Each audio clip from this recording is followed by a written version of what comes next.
There is no way that this just happened as the Toronto Maple Leafs fall once again. I mean, they won last game, but they fell again today, too, in a very unfortunate loss. Now, Darius, this was a brutal loss. Obviously, the Washington Capitals, the team looked pretty lifeless out there, and ultimately, Matt Murray, it was a big game coming in to see how he was going to do. He was shaky. Shaky, to say the very least, was very iffy at times, but the good news is that there's always next game. And the good news is that I was able to make it today. So everybody's here. We do have Collins as well. Pretty bad game. Washington Capitals, a very good team, one of the best in the NHL. We will have Collins for you all. So good. This is going to be obviously very good. The first Colin and Darius. It's a little bit scary because it's following a loss here. But ladies and gentlemen, it was a rough game. Yeah, we do have Collins to air your grievances if you want to tonight, because of course I am frustrated by the Leafs loss. There are some good things to take away from this game, some bad things to take away. And like Joshua, commented as we started up the stream here, there's a couple holes that they need to figure out here down the stretch. But call-ins are happening tonight. So if you want to call in whenever you want, the instructions are there. There is a pinned comment in the comment section or in the chat. So just follow along with that. And there is no waiting this time. We'll get right to you. But anyway, the game itself, not great. I mean, they started on time. That was the one thing I was looking to the Leafs for in this game. Start on time if they were able to do that. And they did that, but their inability to hang on to a lead and hang on to a tie game in this game was tough. Like, they were letting up goals right after. And some of it was Matt Murray. Some of it is they're missing Austin Matthews, so Holmberg's playing second line center, which is a disaster waiting to happen. So, there was a lot of guys who were not good today. I didn't like David Kampf again. I thought Connor Dewar on one of the goals, I mean, just an absolute muffin, a pizza, whatever you want to call it, right up the middle. A nice little gift. I know Christmas is over, but gave them a nice little gift right up the middle there. So that was tough. I think that was the first goal, actually. And then a couple of the other goals, Matt Murray, I mean, you'd like to have them back, but Matt Murray isn't going to give you, Anthony Stolar's numbers. So you have to weather the storm until Anthony Stolar's gets back. But a couple holes in their game. You'd like to see a little bit more out of them. But one guy who is stepping up is, or a couple guys, I should say, obviously Mitch Marner the last game yesterday, and this is the second half of a back-to-back. William Nylander, I thought, had a pretty strong game today. And John Tavares scores again. So they've been having really, really good seasons. So a few positives to pick from tonight. But again, there's a couple holes in their game. Matthew Nyes, a bit quiet again tonight, and he's been Very quiet over quiet. the past few games since Austin Matthews has went down. Bobby McMahon has played really well. What's up, Jay? We'll get into a bunch of different things in this game. Obviously, it was a pretty rough one, but I mean, ultimately, Matt Murray is not going to be Anthony Stolarz. You'd like him to be a bit better than he was tonight. Obviously, gave up 5 goals. I mean, that's too many, especially against a very good Washington Capitals team. And the team is missing some. I mean, we saw Mitch Marner got an assist. Things were actually looking good there for a little bit. Bobby McMahon tied it up, and then they just kind of plummeted from there and started to fall, and the bridge started to go downhill. But it's a little bit, their goalie situation went from really good to a little bit shaky right now, whether that's Joseph Wall or Matt Murray. Obviously, Joseph Wall, good at times, has some good games, has some rough games. He had a solid game in the last one on Friday, literally yesterday. But now, Caps had a goalie, Leafs didn't. And that's what the sentiment of a lot of the fans are. I'm very curious to see what you all are going to say once we get the call-ins here rocking in a few minutes. What's up, Chris? But, I mean, ultimately, Darius, I mean, Matt Murray needs to be better. I know he's not going to be Anthony Stolarz, but he needs to try to help keep them in the game a little bit. And the blue line also has to be better as well.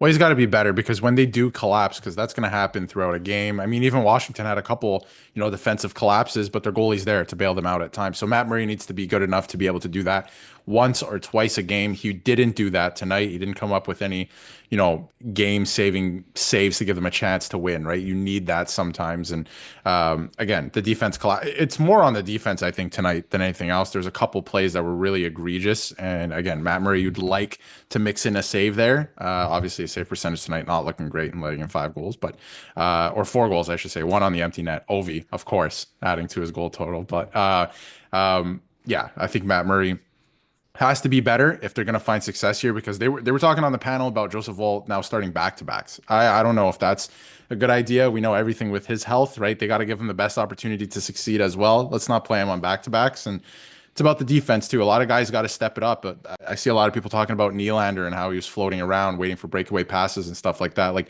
if the guy with the puck isn't getting the puck out, I don't know what Nylander's supposed to do. He's trying to get open. He's trying to stretch the defense as well, right? So, really poor defensive effort tonight for me personally. Yeah, it was not good. And ultimately, No, Murray shouldn't be here, period. There's going to be some reactions, I think. And John Tavares, I mean, he has been on an absolute tear as of late. You can see this here enjoying a resurgent season. no. 80 slot shots, 53 inner slot shots, 13 rebound chances, 34 puck battle wins. And this isn't just Leafs ranks. This is NHL ranks for this specific stat here. So he's been one of the better players in the NHL this season, especially considering he's your second line center. I mean, John Tavares, we're obviously going to cherry pick some positives out of this game. John Tavares is certainly one of them. I believe he had 6 shots on goal. He was great. OEL was aggressive. 4 shots on goal. And ultimately, Logan Thompson had a very good game. He robbed. We also have a caller waiting, but he robbed a couple of shots, specifically one from William Nylander. And we can get Collins going, I think, Darius. May as well Yeah, let's do it. get them rocking. I don't know who it is who's waiting, but again, if you're new here, or I mean, if you weren't here for the live watch along, you call the first number, the +1 647 558 0588, and then it's going to prompt you to do a couple things. You put in the meeting ID, and then you put in the passcode. So if anyone has trouble getting in, let us know. We can help. But we do have someone waiting in the waiting room here. And give me a minute because I want to make sure everything's good. But Darius, just before we get these, I'm third in line for call-ins because I'm on my phone. Can't have a call-in and video together. Perfect. Shane, shout out to you. What are your thoughts on the Matt Murray situation, though, Darius? I just want to get your thoughts on that before we get the first call-in. Before I'm sure there'll be a lot of talks about it regarding Hildeby versus Matt Murray here soon. Listen, I'm frustrated about it too, right? Like, you don't want to lose a game like this. I thought the Leafs were in it at times in this game and even looked like they could come back and win, right? And then obviously a couple stinkers go in, and I think a lot of people are reactionary right now. I think Matt Murray has more NHL experience than Dennis Hildeby. We saw Dennis Hildeby pick up a win this season. It was against the Buffalo Sabres in the middle of a 13-game losing streak.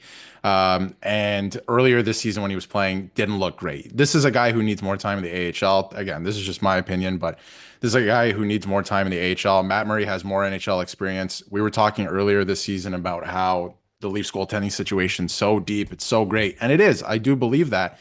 There's going to be games like this. He needs to be better. I think he knows that. I would be surprised if the Leafs went back to Hildeby, especially with how little back-to-backs that there are now for the rest of the month until the Four Nations Cup, when Anthony Stolarz should come back. Obviously, they weathered that storm with a crazy December schedule. We're pretty much through it here. So, again, I think they're probably going to stick with Matt Murray for the time being, unless there's some cap shenanigans going on. But Joseph Woll will get most of the starts here. And maybe they play around with playing him back-to-back, but I don't think that's a good idea. Goaltending was the difference ultimately in this game. And Absolutely. It's not just on Matt Murray, but if you have Anthony Stolarz in there, game probably is closer. Maybe a couple lucky bounces, but at the end of the day, Logan Thompson won them that game and ultimately goalied them. Murray's fault. They need a Hildebeest. And it's, Hildeby is a very interesting one. But we have our first call in here. I don't know who this is. So we're going to, again, if you're new, rules, don't swear and don't do anything, don't say anything crazy. I don't know who this is, so we're going to find out. And I'm assuming it's someone who was here last time because they got in without any questions there. But we're going to admit them. And can you hear us, whoever you are? It's Shane. What's going on, boys? Shane. Okay, I didn't recognize the number. Hope you're doing well. You got in no problem. You didn't have to the instructions were easy to follow, I guess. Yeah, they were, but I can't have your video going on while I'm waiting for the call-ins because I'm on my phone driving home from the bar. So, technology sucks. Anyway, what's up, boys? Not doing bad. What are your thoughts on that game, Shane? I know you're a big Leafs fan here, and you're not afraid to have your takes. So let's hear your takes in this one. Well, you read it out already, man. Tonight was just a plain. The Caps had a really good goalie, and we had an AHL goalie playing in the NHL. So, hey, Murray, 2-time Cup winner. Give him all the respect in the world, but he's done. I think we got to go with Hildeby from now on. And if we've lost faith in Hildeby, then call up Ankiyamov and let him get a couple of games under his belt and see where we're at until Stolarz comes back. And hey, we were missing Matthews. It was a close game up until, the last 7 minutes or whenever the fourth goal went in. But the first 2 goals were bad. Murray can't close the 5-hole on the first one and then can't get his glove up for the second one. I actually think we should have probably flip-flopped it. We should have had Murray starting against the Red Wings, and we should have had Wall starting tonight. But that's just me. I still got my faith in Berube. Yeah, I think that's a great point. They were talking about that as well, I think, on the broadcast, and I saw it on Twitter earlier today there that, why don't you have your starting goaltender or, one of your starting goaltenders and Joseph Woll play tonight on the second half of a back-to-back to give yourself a chance to win. And I've seen it a lot in junior hockey. I see it in the NHL too. Coaches tend to start their starter or the best goalie they have available on the first half of a back-to-back to try and secure at least one win, which I don't know if that's the way I would do it, but I've seen it a lot. But I think that's an interesting point. But Shane, do you think that the Leafs goaltending situation, we were talking about it earlier this season, how it's so deep and how they did a great job of showing that up. Do you think it's maybe a problem at this point? Because it looks like they're one injury away from a problem come playoff time. I do think I wouldn't classify it as a problem. I think it's more of a concern. If Stolarz comes back the same way he was, if he's even better because now he doesn't have these loose bodies or whatever in his knee, then he's 100% the number one goalie going forward. Joseph Woll's already shown that he's definitely a capable number two in the last 2 years. It's a shame he wasn't healthy enough for Game 7 last year, but I still kind of have faith in Hildeby. He got a shutout on Boxing Day. So it's not like he's incapable. It's just the AHL is a different monster than the NHL, right? You've got NHL capable players firing shots on you. You've got to have faith in Hildeby, I think, going forward. I think this is the last we see of Murray unless there's another emergency. It's a very interesting point. I mean, they still play a lot. It's not as busy, obviously, in January as it was in December. You have the Four Nations Cup. There's going to be some time here for the Leafs to, I guess, make that decision, but I'm as hurt as anybody regarding Anthony Stolarz because he's the guy. He's been the guy all year, and Darius, I know, and you've been high on Joseph Woll, and he's very good. I just think that there's a night and day difference to how this team plays in front of Joseph Woll versus Anthony Stolarz and even Matt Murray. The team, and we saw it last year with Ilya Samsonov, they just play more shook when they're not confident in their goal, and they definitely saw it tonight. They came back. It was a close game. They battled. They don't have their best player, but when they're playing in front of a goalie they don't trust or they think is going to let in easier goals like Matt Murray did and like Shane, you just mentioned, especially earlier in the first couple of goals in the first period, second period, the team just plays more shook. And when in front of Stolarz, even the players come out and speak about it, the team looks so much more composed and they look like more confident. And now that Stolarz is out, it was probably the worst time for an injury in the sense of the team, they need to continue to roll, but I guess it's good that he won't be out for a long period of time there. No, and I mean, I've been very vocal about what I feel about, Joseph Woll, and I think that he's very capable of being a starter in this league, but I'm also not oblivious to the fact that Anthony Stolarz is the starter of this team, and he should be the starter of this team. And if he's healthy, he's going to start the playoffs, right? And I think that's great. But again, on the Matt Murray thing, I mean, is it a problem? I don't know, but it's certainly concerning after tonight because he didn't have a great showing in his last game either. And it was against, I believe, the Buffalo Sabres, which was not... I mean, I wouldn't even count them as an opponent right now. They're struggling. They're back in the win column, but definitely struggling. But yeah, I think that's a concern, and I don't think they go out and trade for anyone. Maybe they call up Hildeby. There is some incentive to that for cap reasons as well. So I wonder if they take a look at that. But I just think the AHL, I didn't realize the gap was this big, I think. And this year I'm starting to see that with guys like Alex Nylander, obviously, and Matt Murray, Dennis Hildeby, right, who just got a shutout just the other day. So I think it's very interesting. Shane, I want your opinion too on the center depth situation, I guess. I don't think Max Domi is long to play center for this team. I think they have to go out and make a trade. And now with Austin Matthews out, we're seeing Holmberg at center, second line center, excuse me. And I think that is super concerning to me because again, tonight, a lot of plays die with him offensively. And I can see Nylander kind of looking at him and going, I don't want to put the puck there. And then the play kind of dies as well. So do you think that's a concern too? And if they should make a trade maybe sooner rather than later? 100%. I don't think even we need to talk trade right now. We lost Matthews. Everybody's got to go up one line. JT's now on the first line.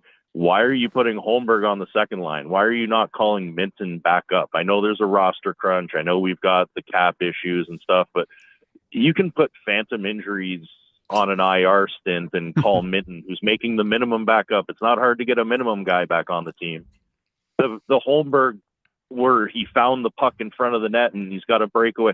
If that's Minton, at least we have a chance of that going in. With Holmberg, there's no shot.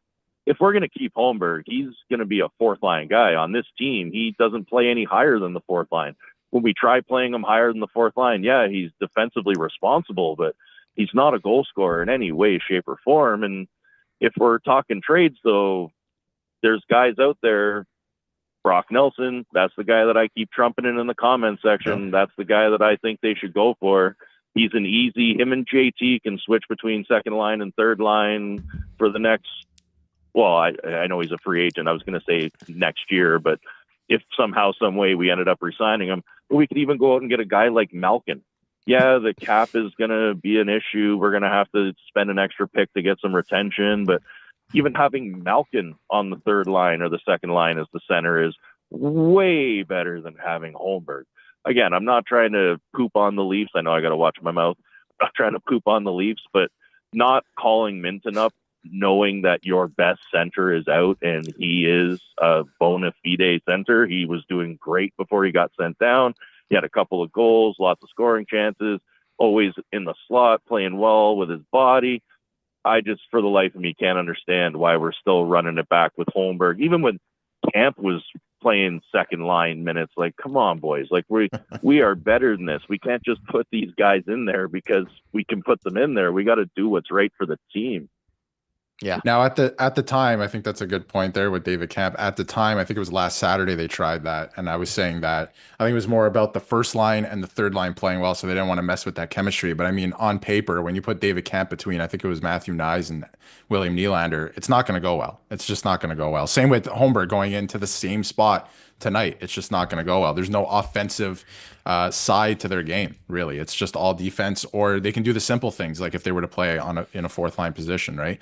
So that's a great point. I think they got to figure it out here sooner rather than later, and maybe not wait till the trade deadline. I think Malkin's I would love Malkin, but it's going to cost a lot. It really is.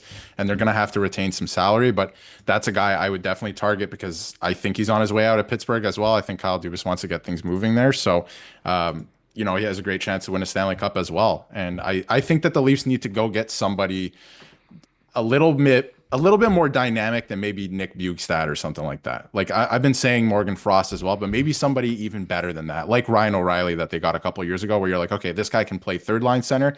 He could also play second line center, or you can play on the wing, right? Like somebody a little bit more dynamic. And I wonder if they're already looking at that because, again, I'm not sure why Minton didn't come up with the injury to Matthews again. That is a little bit puzzling to me, but again, I guess they're just trying to get him some experience down there, but it's a problem. They're going to have to make a move there one way or another, I think, soon. Very soon. And ultimately, I think it's going to be, shout out my, hit the like button. Let's try to get to 50 likes. But Shane, thanks for the call in. I know you've been supporting a ton, and hopefully we'll get you in for the next stream as well and get you calling in because you got some good takes, some hot takes today. Hot meaning good, not hot takes, very normal takes, which is, you usually do some hot takes. So it was a nice breath of fresh air for you, Shane. All right. Well, thank you for the opportunity, boys. Keep things going. I'll hang up the phone now and I'll go back to listen to the stream. All right. We'll be in touch, Shane. Take it easy. Take care. That was the first post-game call-in for anybody. Obviously, we had our watch-along one. We had it for Shane. Shane, thank you very much for calling in. If anyone else wants to call in, again, the number is there pinned. Also, let's try to get to 30 likes. We're at 13. Over 70 of you in here. All you people not subbed, come on now. Yeah, exactly, TJ. Darius, you want to check for the impact scorecard as well? I will take a look right now. And ultimately, like, the funny thing is there's not too much to break down in this game besides the Leafs got exposed, they got goalied, and they need to upgrade in some positions. And I do ultimately think that moves are going to come to upgrade them in a lot of these positions. However, as you start to look at what they need, Shane, I think, hit the nail on the head there. I mean, Malkin would be, I think, everybody's dream scenario. I would be very excited if we got Evgeny Malkin. I almost called him Austin Malkin. Evgeny Malkin, but I mean, resurgence this year. It's basically Austin Malkin. Yeah, the way he's been playing in Pittsburgh, obviously, supposedly going to be sellers. Cap against the issue. Cap isn't an issue. AM34 is out. And again, see, this is the thing that would, sorry to cut you off. That's the thing that really intrigues me about this year is because we don't have much info on Matthews right now, but he's back on the ice. So like he's nearing a return. They want him to return because they're fighting for that first position with Florida right now. They want that first position in the Atlantic because they want to play a wild card team in the first round. You do not want to play Boston again because Boston looks like they're sleepwalking into that third Atlantic position again. So, do you want Austin Matthews back to kind of make a run for that first place? Or do you put him on LTIR, trust the rest of the team, go out and get a guy like Malkin because maybe there's less salary retained there, and do something like that? Because again, I've been thinking about it recently. I think they need somebody a little bit more dynamic. They really need to push this team over the edge. They got like 2 years here to really get things moving in terms of a cup, or else they might be in some trouble because these guys are going to be heading into their 30s, and we see what that looks like with the New York Rangers. Very much. Very much agree with that. I very much agree with that. I just sent you the impact chart. Yep. Getting it in right now. I mean, again, I would have preferred to win. We all would have preferred to win. It was always going to be a tough game. Second night of a back-to-back with your third string goalie. I mean, third string goalie at this point. Some would argue fourth string goalie if you're on the Hill-to-be train or the Arthur Artyomov train. As you look at the impact score chart, I will ask you all to guess in the chat who is number 1, 2, and 3 as we do. And I think I'm looking at it now. I think it makes a lot of sense. Yep. Couple really good players, a couple of really bad players, and I mean, you guys can probably all guess the bottom. Yeah, I would agree, Shane. I would tend to agree with that as well. Now, top 3 players for tonight's game before I bring it up. I just to touch on that too, while people answer that, the top 3, like getting Konechny or Vetrano would be great as wingers. I think they need a center. I think they absolutely need a center. Both. That they can kind of move up and down if they need, and even move to Tavares to the wing. Go all in if they need to. It's feeling like 2023 to me. Like they're going to make the playoffs. You got to do something here to push you a little bit over the edge here in that division, and you need that first spot. I think, which right now they're still tied. They have an identical record. Excuse me. To JT. The Florida Panthers. So I don't have to got to be near the top. Yep. Absolutely. Mitch Marner number 1 once again. I mean, he's probably leading. He has to be leading the Leafs in number 1 games. At the top of the score chart, followed by John Tavares, Max Pacioretty, Bobby McMann, and the rest goes down. And you look at the very bottom, rough game for Lorentz, which was rare, and Pontus Holmberg with a devastating game. We knew that. Horrible second line, just atrocious. And I think he's going to be on his way out soon, whether that's via trade, whether that's just getting pushed out of a roster spot because they get somebody else. Interesting. I have a question. If you could go no strings attached, would you walk away from 44 and never look back? If you can bring in a bona fide number 1 defenseman, yes. But I think Morgan Riley is a lot better than people give credit for. I think there's a lot of players on the Leafs, actually, that other fans of other teams look at and go, I wish I had that guy. But if you could add like a number 1 defenseman, like whatever you categorize that as, I absolutely would do that because I think that would make the Leafs that much better. So I would. But again, I think he's a good piece to this team. And I think he's been that horrible this season, though. I'm going to call it how it is.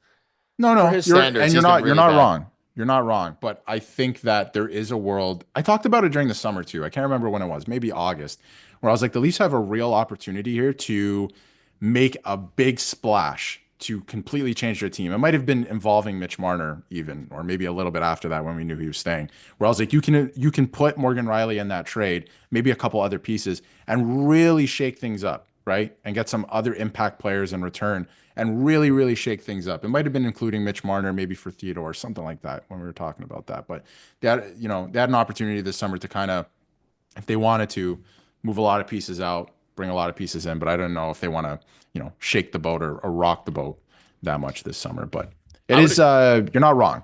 I would agree, Shane. If it is a blockbuster, it'll probably happen surrounding Riley or Mitch Marner, but I don't think they can afford to trade Mitch Marner at this point because of how good he has been. Losing Riley would make the team worse if he can't get someone better than him back. Yeah, 100%. Even though he's been bad, I'm going to give him – I'm not ready to cut the train on the Mitch Marner experience. Or not the Mitch Marner, the Morgan Riley or Mitch Marner for that matter, experiment or whatever you want to call it, experience quite yet. But Darius, let's go ahead and do our 3 stars of the evening here. And I'll keep this up, and I'll let you start, as per usual, with your 3rd star of the evening, which, again, is they're annoying to do in losses. Post-game, they are post-game call-ins. If anyone wants to get in last minute before we wrap up, you can go ahead and give it a quick call-in. But Darius, who's your number 3 star? My 3rd star, I'm going to go way, way, way off the board. with this one because it was a loss. So let's have some fun here. My third star tonight is Benoit because I thought Simone Benoit was playing physical. He was going after Duhaime, I believe it was, like twice, 3 times maybe. Look at his negative impact, which is funny. Blowing him up. He is my third star tonight, Nick. Mark He is my third star. He got an assist. I thought it was actually his goal to start the game, but it went off Tavares and in. But never see a shot like that from Benoit. He took it tonight. So didn't take a penalty, which I thought was, baby steps here. Slow steps. Yep. And he is my third star. Let's just have some fun. I mean, it's a loss. Yeah, so. I'm going to go with Bobby McMann. Phenomenal game from him. Had the goal. He's been looking really good all year, and ultimately he's been phenomenal. So I'm going to give it third star to him. My second star, I'm going to go ahead and throw it over to you because I don't know why I almost said it there. My second star and my first star. And anyway, I'm going to go second star William Nylander tonight. He didn't get on the board. He had a couple really good opportunities. He had a breakaway, just couldn't break through, but he had a lot of really good opportunities, and I thought he was driving play again tonight. So he's going to be my second star. My second star is going to be Mitch Marner. Again, a great game once again. He's been really good. And then my first star, I'm going to give it, I'm going pretty on the board here. John Tavares, 6 shots on goal, had the goal, resurgence here, and he's been phenomenal. Yeah, John Tavares, again, first star for me because he's been great all year. He was great again tonight. Like you mentioned, tons of shots tonight, gets on the board as well because he's driving the net. So I love to see these little things. And yeah, he's my first star. He's been great all year. And honestly, like I did not think he had this in him still. I think he would be a great player, like in close face-off, stuff like that. But he's showing another level to his game. Not even another level. Like he's just doing John Tavares things, but he's just older. And I didn't expect that. So I like the Chris Tanev take as well, Shane. That was a good one as well. But any final thoughts here before we wrap up? Of course, another sad loss, but that's the way it goes. I believe the Leafs play, is it Tuesday? Tuesday, they have a home and home next with the New York Islanders, who tend to have their number as well, just like the Washington Capitals. But wait, they play Monday as well. No, they don't. Tuesday. Tuesday, you're right. It's Tuesday, at and I believe 1 p.m. Thursday. Eastern, by the way. Yeah, 1 p.m. So we should be live after that game. Yeah. Which will be in the afternoon, which is a little weird. It won't be at night. Keep an eye out for that. I like Benoit tonight. A few big hits and no penalties, and Marner had no kick game, just missing that a few times. Yeah, ultimately, it was a rough loss, but there were some things to take out of it positive, and not only that, these are going to happen throughout the season against a very good team. We need to get Anthony Stolarz back. You need to get Austin Matthews back. And we'll keep you up to date with all the latest injury news. We'll have a video for you guys tomorrow. Shane will be streaming right after the game. I'll be at the very least definitely there for it. So we'll be live after the game on Tuesday at whenever that is. The game is 1 p.m. We'll have a video for you all tomorrow and every other day after that. So take it easy. Have a great Saturday evening. And we will see you all for the video tomorrow. And enjoy your evening. Digest your daily dose of gold. Stories of the bold where legends untold. From first pop drop to the season's fall. Tune in.